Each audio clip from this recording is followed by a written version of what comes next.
Liftoff. With the nuclear arms treaty set to expire in just days, the U.S. and Russia are hoping to replace it with a revised version.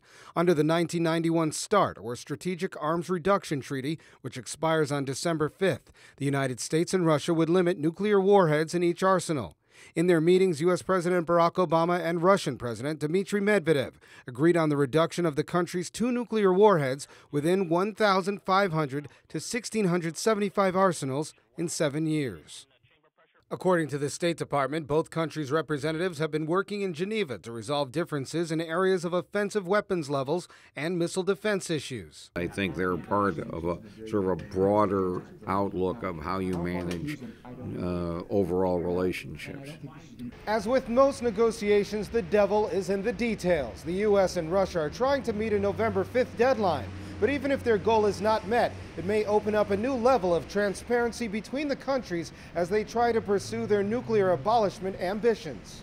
Even if the treaty technically loses force, you would still have a legal basis to consider those transparency measures that allow the U.S. side to understand Russian strategic forces and Russians to understand U.S. forces. Experts fear that the United States and Russia could squabble over what equates to a turf battle. Countries such as Ukraine and Georgia, other states in the post-Soviet area, where the Russians really do want to have a sphere of influence.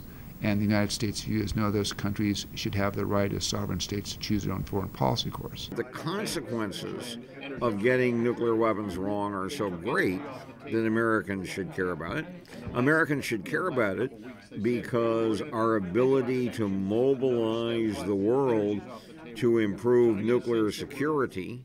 The deal faced serious hurdles when the Obama administration announced it planned a missile shield in Eastern Europe, fiercely opposed by Russia.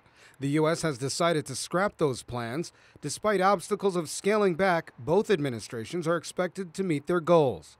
Colin Campbell, Washington.